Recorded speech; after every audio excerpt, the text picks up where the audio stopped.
The stadium lights cut through the darkness like surgical blades, and 70,000 voices merged into a single roar that seemed to shake the earth itself.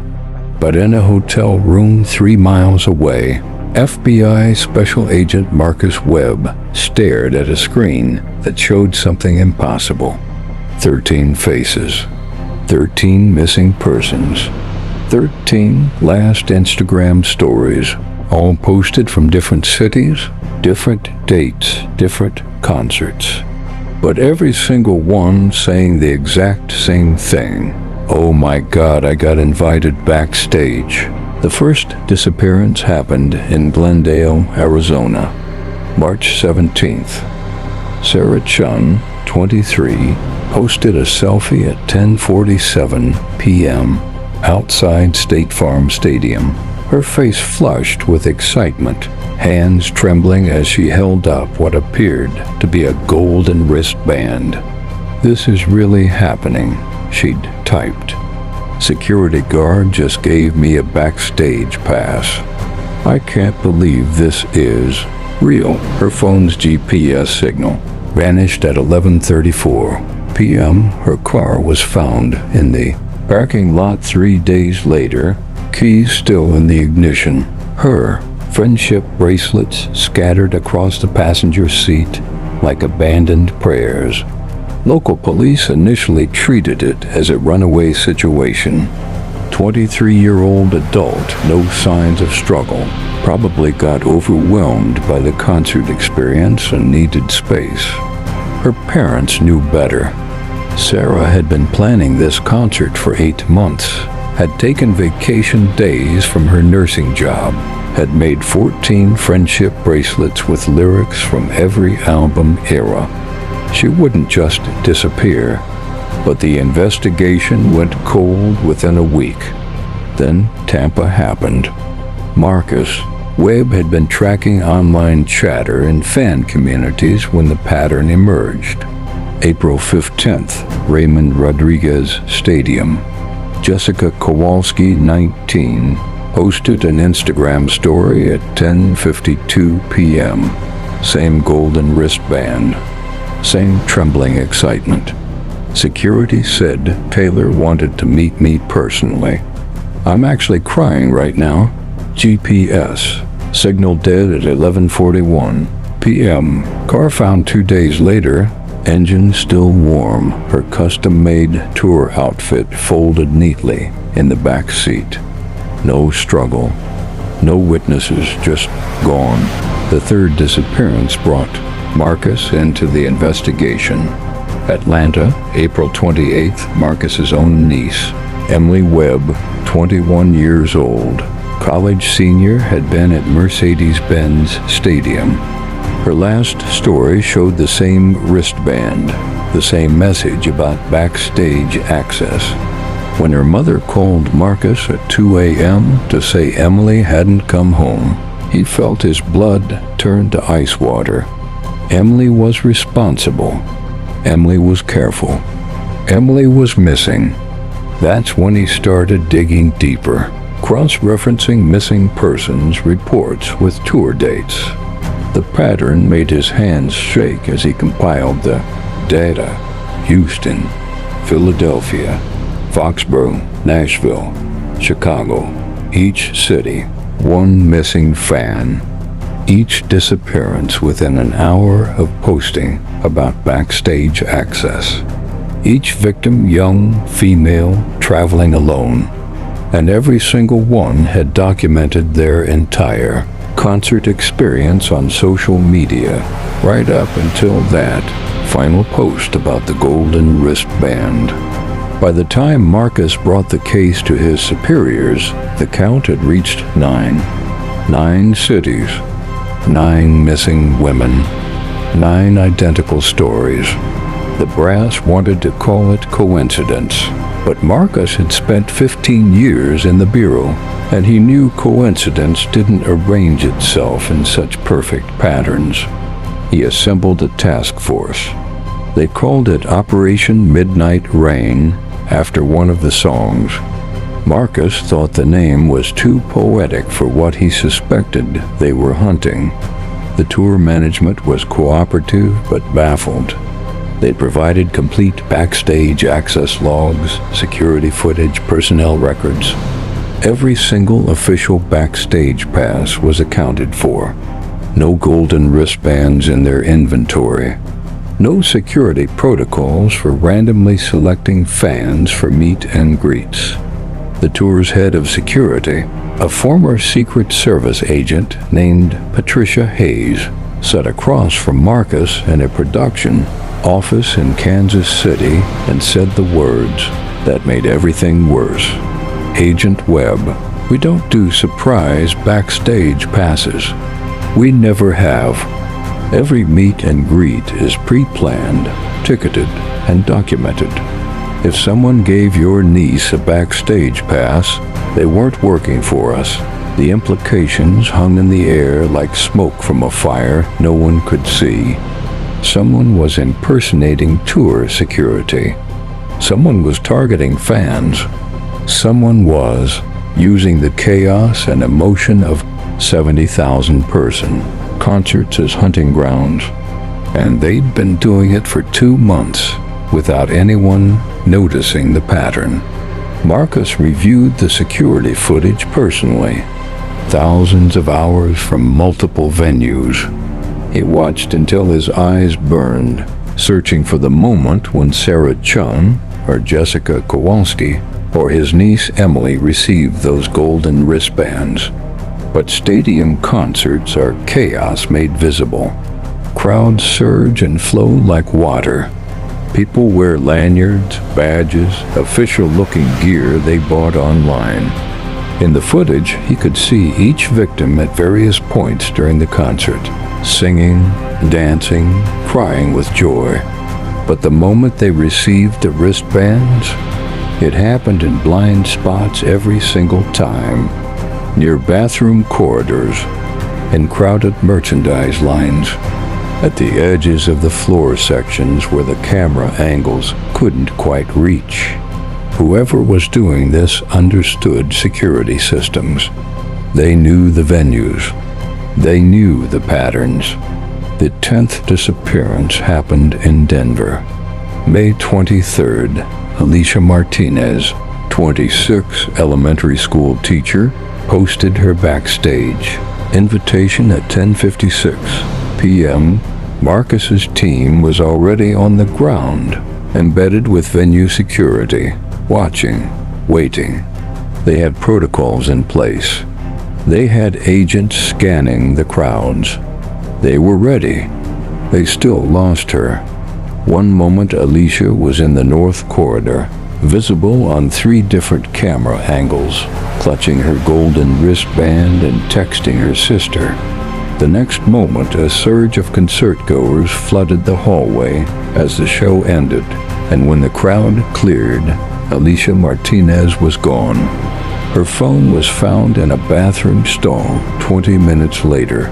The Instagram story still open on the screen, the golden wristband placed carefully on top of it, like an offering. That's when Marcus realized they weren't just hunting someone smart. They were hunting someone who wanted to be known. The wristband left behind was a message. I'm better than you. I'm faster than you. You can't stop me. The task force expanded. FBI Cybercrimes Division traced every Instagram post, analyzing metadata, looking for digital fingerprints.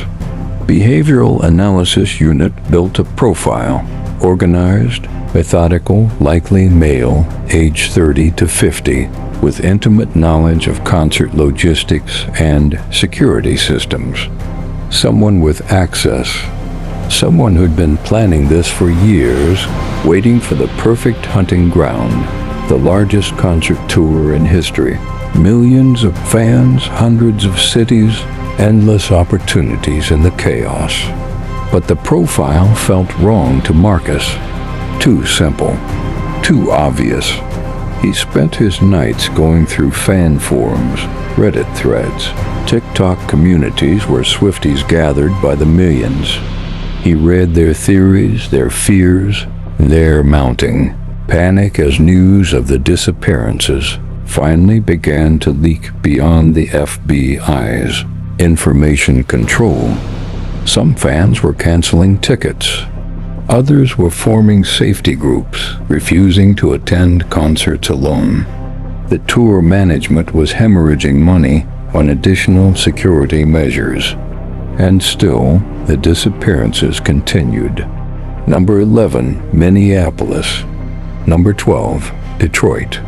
Same pattern, same golden wristbands, same impossible vanishing acts. By the time the tour rolled into MetLife Stadium in East Rutherford, New Jersey, Marcus had gone 72 hours without real sleep. His team had interviewed hundreds of witnesses, reviewed thousands of hours of footage, and tracked down every former employee, vendor, and contractor who'd ever worked with the tour. Nothing. No viable suspects. No breaks, just 13 missing. Women and a predator who moved through crowds like smoke through air. The night before the first MetLife show, Marcus received an email. No sender information, routed through multiple proxies, untraceable. The subject line was a lyric, "They're burning all the witches." The email contained one attachment, a video file, 30 seconds long. Marcus's hands trembled as he opened it. The footage was dark, shot on what looked like a phone camera. He could hear muffled music in the background, the distinctive sound of a concert reverberating through walls. The camera focused on a door, industrial-looking, the kind that leads to maintenance areas or loading docks. As Marcus watched, the door opened. A figure stepped through, backlit so their features were impossible to distinguish. They were holding something, a golden wristband. The figure held it up to the camera, turned it slowly like displaying a trophy. Then they spoke, voice distorted through an electronic filter. "You're looking in the wrong places. Agent Webb. They're not gone. They're just somewhere better now. Somewhere they're appreciated. Somewhere they truly belong." The video cut to black. Marcus replayed it 17 times, analyzing every pixel, every sound. The acoustic signature in the background matched MetLife Stadium's concrete resonance. The video had been shot recently, probably during setup for the upcoming shows. The predator was here, in New Jersey, right now, and they knew Marcus by name. The revelation sent the investigation into overdrive. The New Jersey State Police locked down the stadium. K-9 units swept every corridor, every maintenance area, every hidden space. Marcus's team established a command center in the stadium security office, monitoring every camera feed in real time. They had undercover agents throughout the venue, dressed as fans, vendors, security personnel. They had facial recognition software running on every entry point. They were ready for anything. The first MetLife show went off without incident. 70,000 fans sang, cried, traded friendship bracelets, went home safely. Marcus barely breathed until the parking lots emptied. No missing persons reports. No mysterious Instagram stories. No golden wristbands. But he couldn't shake the feeling that they were being watched, studied, evaluated. The second night started normally. Fans flooded through the gates, the opening acts performed, and the stadium filled with that specific electric anticipation that massive concerts generate. Marcus stood in the security office watching 15 different screens simultaneously, waiting for something, anything that looked wrong. At 10:47 p.m., His phone buzzed with an alert from the social media monitoring team. New Instagram story flagged. Account belonging to Amanda Pearson, 24, posted from inside the stadium. The image showed her hand holding a golden wristband. The caption read, "This is really happening." Marcus's blood turned to ice. He radioed the response team even as he sprinted toward the exit, pulling up Amanda's location data. She was in section 128, floor level, near the east corridor. Teams converged from 3 directions. Marcus ran faster than he'd moved in years, his badge bouncing against his chest, security personnel scrambling to follow. He reached section 128 in 90 seconds. The crowd was dense, thousands of fans packed together, all focused on the stage. Marcus shoved through, following his phone's GPS tracker, watching Amanda's location beacon on his screen. She was moving, heading toward the corridor. The response team was 30 seconds behind him. 20 seconds. 10. Marcus burst into the east corridor and saw her. Amanda Pearson, blonde hair in a high ponytail, wearing a custom tour jacket, walking quickly toward a service door at the end of the hall. She was alone. The golden wristband glinted on her arm. "Amanda," Marcus shouted. "FBI, stop." She didn't stop, didn't even turn around, just kept walking with mechanical precision toward that service door. Marcus ran after her, his team flooding into the corridor behind him. He was 15 feet away when Amanda reached the door. It opened from the inside. A figure stood in the doorway, silhouetted against darkness. "Amanda, stop. That's not stadium personnel." Amanda walked through the door. Marcus lunged forward, caught the edge of the door before it could close. He yanked it open and plunged into the darkness beyond, flashlight up, weapon drawn. The space beyond was a maintenance corridor, narrow and concrete, lit only by emergency exit signs casting everything in hellish red light. Amanda was 10 feet ahead, still walking with that same mechanical precision. The figure who'd opened the door was nowhere to be seen. "Amanda." Marcus closed the distance, grabbed her shoulder, spun her around. Her eyes were unfocused, pupils dilated so wide they looked black. She smiled at him, but it wasn't her smile. It was the smile of someone very far away. "I'm going to meet her," Amanda said, her voice dreamy and distant. "She picked me. Out of everyone, she picked me." "Who picked you?" "Amanda, stay with me." "Who gave you that wristband?" But Amanda just smiled wider and tried to pull away. Marcus held on, radioing for medical support. His team flooded into the corridor, securing the space. They found a dozen service doors, all locked. No sign of anyone else. No sign of the figure Marcus had seen. The EMTs took Amanda to University Hospital.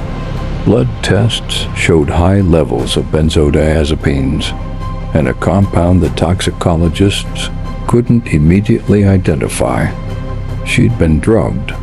Marcus sat beside her hospital bed while she slowly came back to consciousness, her eyes clearing, the dreamy expression fading into confusion and then terror as she realized she couldn't remember the last 45 minutes. "Someone handed me the wristband," she whispered, her voice hoarse. "I was near the bathrooms. They were wearing a security uniform and a mask, like COVID precautions. They said I'd want a backstage experience. They gave me a drink. They said it was complimentary champagne for VIPs. I remember taking a sip, and then..." She trailed off, tears streaming down her face. "Where was I going?" the corridor. I remember walking, but not why. Like my body wasn't mine. Marcus recorded every word. The forensics team processed the golden wristband, finding nothing, no prints, no DNA, just generic metal and ribbon you could buy at any craft store. The drink cup was never found.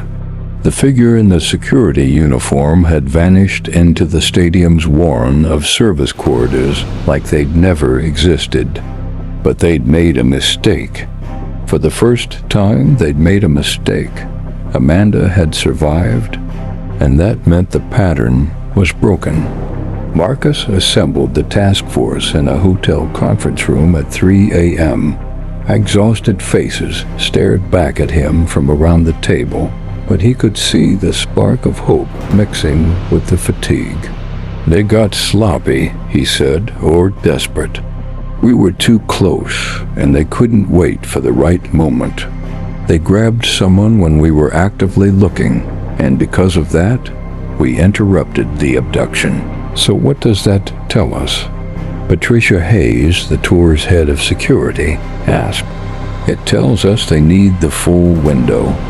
They need time between the victim entering those service corridors and anyone noticing they're gone.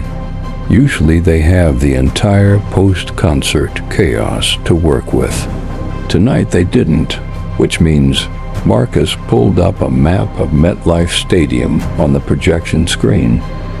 They're not leaving the venue. They can't. They're taking the victims somewhere inside the stadium and keeping them there until it's safe to move them. The revelation rippled through the room. For 2 months, they'd been assuming the predator grabbed victims and immediately transported them away. But what if the hiding place was the venue itself? What if that's why the disappearances only happened at stadiums, never at smaller venues? Because stadiums were massive, complex structures with thousands of unused spaces, storage areas, mechanical rooms, sub-basements that hadn't been accessed in years. They spent the next 18 hours searching MetLife Stadium from top to bottom. Every locked door was opened. Every corridor was mapped. Every storage space was documented. In a sub-basement beneath the north end zone, they found it. The room had been a storage area for old equipment, forgotten and unused for years, according to the stadium manager. But someone had transformed it. The walls were covered in printed photographs, thousands of them, arranged in precise chronological order. Concert photos, candid shots of fans, screenshots from Instagram stories. And at the center of it all, like a shrine, were photographs of the 13 missing women. They were alive in the photos. Recent photos taken after their disappearances. They were in a space Marcus didn't recognize, somewhere with white walls and soft lighting. In every photo, they were wearing identical white dresses. In every photo, they were smiling. But their eyes held that same distant, drugged quality that Amanda's had shown. On a table in the center of the room sat a laptop, password protected but still running. The FBI's cyber team cracked it in 20 minutes. What they found inside made Marcus's blood run cold. The laptop contained detailed dossiers on hundreds of fans. Names, addresses, social media profiles, behavioral patterns, psychological assessments. The predator had been studying them for years, selecting targets based on specific criteria. Isolated fans traveling alone, strong emotional connection to the music, vulnerable psychological profiles. Each of the 13 missing women had been chosen deliberately, carefully, from thousands of possibilities. But more disturbing were the video files.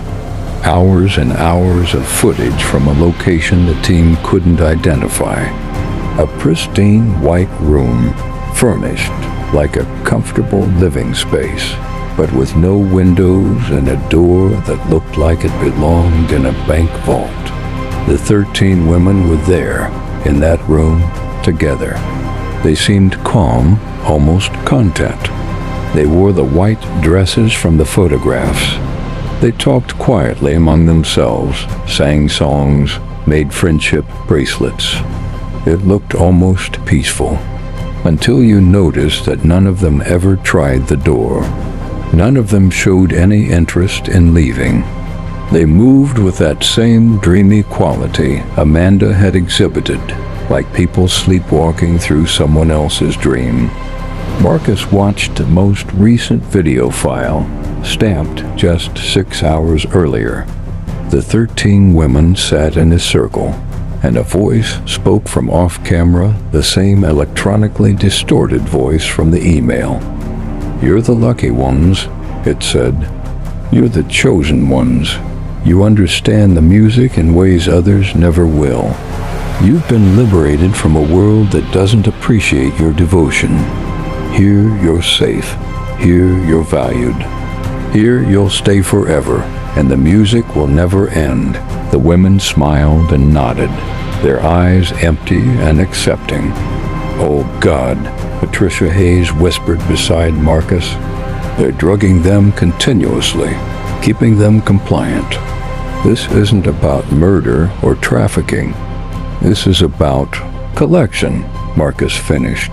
"They're collecting them, like trophies." The psychological profile had been wrong. They weren't hunting a predator. They were hunting a collector, someone who believed they were saving these women, giving them something better. Someone completely detached from reality, who'd built an elaborate fantasy where they were the hero of their own story. But where was the White Room? The forensics team analyzed every frame of video, looking for clues. The walls were too perfect, too sterile, sound-dampening materials, industrial air filtration systems, the kind of setup that required serious money and construction expertise. They were looking at a custom-built bunker, probably soundproofed, probably underground. The stadium searches expanded. They brought in ground-penetrating radar, thermal imaging, sonar equipment. If there was a hidden space anywhere in or around MetLife Stadium, they'd find it. But after 3 days of intensive searching, they found nothing. No hidden bunkers, no secret rooms. Nothing that matched the White Room in the videos. "They're not here," Marcus finally admitted. "The staging room was here, where they prepared and monitored targets. But the actual holding location is somewhere else." The tour was suspended. The remaining 30 stadium shows were postponed indefinitely. The news broke publicly, and the media eruption was instantaneous. Cable news ran 24-hour coverage. Social media exploded with theories, accusations, panic. The artist herself released a statement expressing horror and grief, pleading for anyone with information to come forward. The investigation became the biggest story in the country. And then, on the 5th day after finding the staging room, Marcus received another email. "You're persistent, Agent Webb. I admire that. You saved Amanda, and that changed things. So I'll give you a gift. I'll give you a choice. There's a memory card hidden in your niece Emily's car. Find it. Watch what's on it. Then you'll understand. And then you'll have to decide if you really want to find them." Marcus raced to the Bureau's evidence facility where Emily's car had been stored. The forensics team had processed it thoroughly when she first disappeared, but they'd been looking for signs of struggle, blood evidence, fingerprints. They hadn't been looking for a memory card. He found it wedged behind the rearview mirror, so small and perfectly placed that it would be invisible unless you knew exactly where to look. Marcus took it back to his office, loaded it onto an isolated computer system, and pressed play. The video showed Emily, his niece, in the white room. But this footage was different from the surveillance videos they'd found. This was shot like an interview, Emily sitting in a comfortable chair, speaking directly to the camera. She looked healthy, calm, almost serene.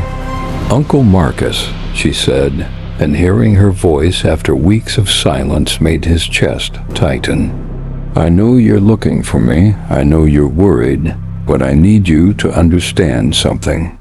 I'm okay, better than okay. For the first time in my life, I feel like I belong somewhere." The video continued. Emily talked about her life before the concert, the pressure of college, the constant anxiety, the feeling of never being good enough, never fitting in. "The music was the only thing that made sense," she said, "the only thing that felt real. And then I was given this opportunity to be part of something bigger, to be appreciated for who I really am. Uncle Marcus, I know this sounds crazy. I know you think I'm being held against my will, but I'm choosing this. We all are." The camera panned to show the other women, all 13 of them, sitting together in the white room. They waved at the camera. They smiled. They looked happy.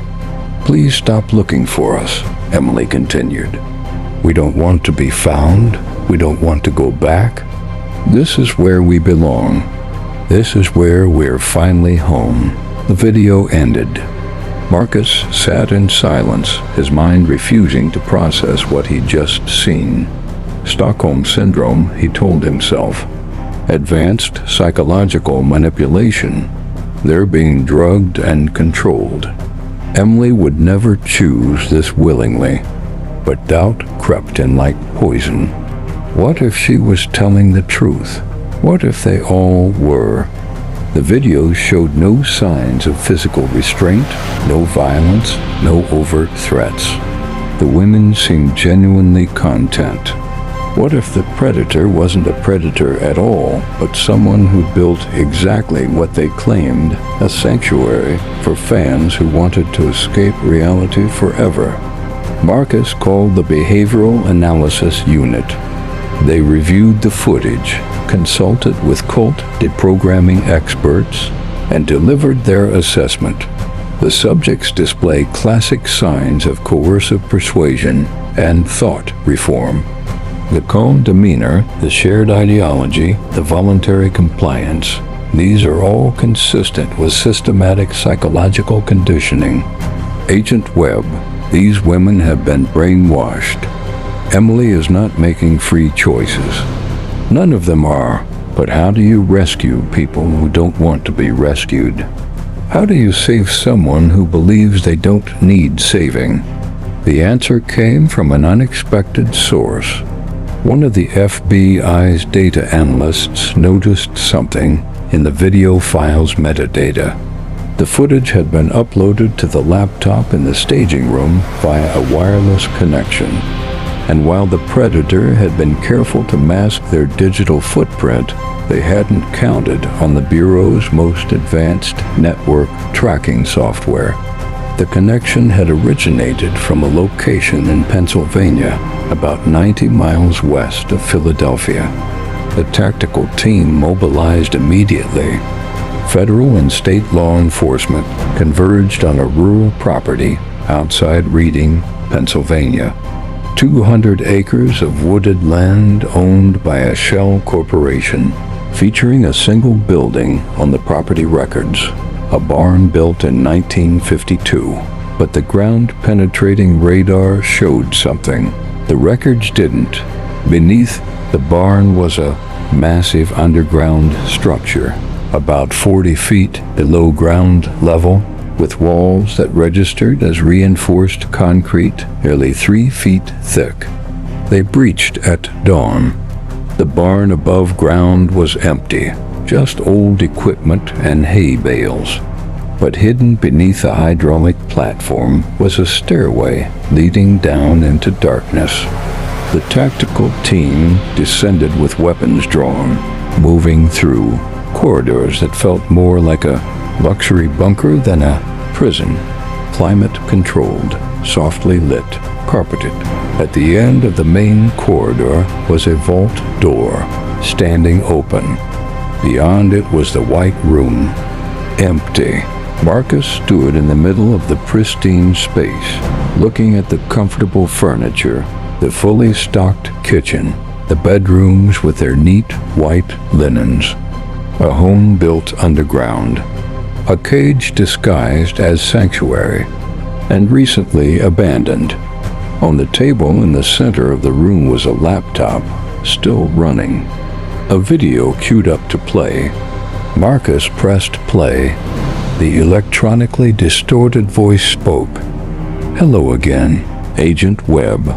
You're very good at your job, but you've made a fundamental error. You assumed this was about me.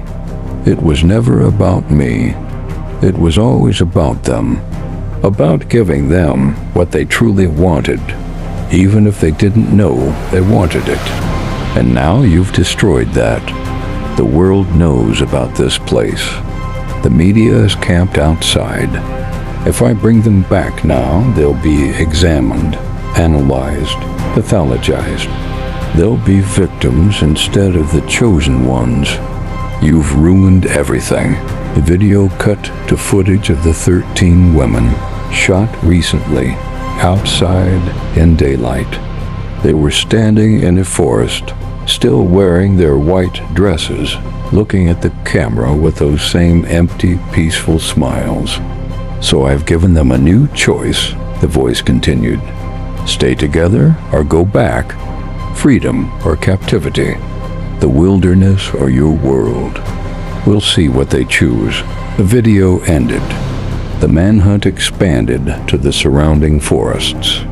Search and rescue teams combed 200 square miles of Pennsylvania woodland. Helicopters with thermal imaging. K-9 units. Hundreds of volunteers. They found nothing. 3 days after the bunker raid, a hiker in the Susquehannock State Forest discovered a white dress hanging from a tree branch. Inside the dress pocket was a note written in neat handwriting that matched Emily Webb's. "We're together. We're safe. We're free. Please stop looking." More dresses were found over the following weeks, spread across 3 states, always in remote locations, always with similar notes. The women had scattered or they'd been moved. The investigation continued, but the trail grew colder with each passing day. Marcus never stopped searching. He took leave from the Bureau, spent his savings hiring private investigators, drove thousands of miles following up on reported sightings that never panned out. He couldn't let go of the image of Emily's face in that video, couldn't reconcile the niece he knew with the person who'd chosen to walk into the wilderness rather than come home. 6 months after the bunker raid, a package arrived at Marcus's apartment. No return address. Inside was a photograph, recent, showing 13 women standing together on a beach somewhere tropical.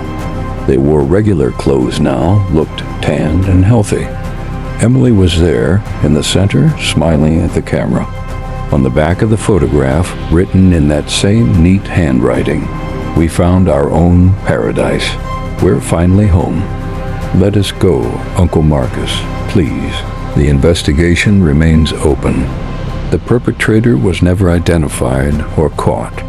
The 13 women are still classified as missing persons, though no credible sightings have been reported in over a year. The Eras tour resumed after a 6-month hiatus, with security protocols so stringent that concerts now feel like airport terminals. But the crowds still come. They still sing. They still believe in the magic. Marcus Webb retired from the FBI last month. He keeps the photograph in his desk drawer. Sometimes he takes it out and stares at it, trying to find some sign of coercion, some hint of Stockholm Syndrome in Emily's smile. He never does. She looks happy. They all do. And that's what keeps him awake at night, not knowing if he failed to save his niece or if he succeeded in destroying the only place she'd ever wanted to be. The question haunts him. What if they were telling the truth? What if they did find something better? What if the real prison was the world they left behind? The tours continue. The fans still gather by the tens of thousands, singing in perfect harmony, united by music and devotion. And somewhere, 13 women who disappeared into the darkness may have found exactly what they were looking for all along. Or maybe that's just what they were conditioned to believe. The truth remains buried, as unreachable as the bunker beneath the Pennsylvania woods, as unknowable as the choice between freedom and captivity when the line between them dissolves completely. The case file sits in the FBI archives, officially unsolved. But the real mystery isn't where the 13 women went. It's whether they left willingly or whether the perfect prison is one where the inmates never realize they're trapped. Where devotion becomes obsession, obsession becomes captivity, and captivity becomes indistinguishable from home. 70,000 voices still rise into stadium nights, singing songs about belonging and escape and finding yourself in the music. And in the darkness beyond the lights, the question lingers. How many of them would walk through that door if given the chance? How many of us would choose the beautiful prison over the ugly freedom? The answer might be more than any of us want to admit.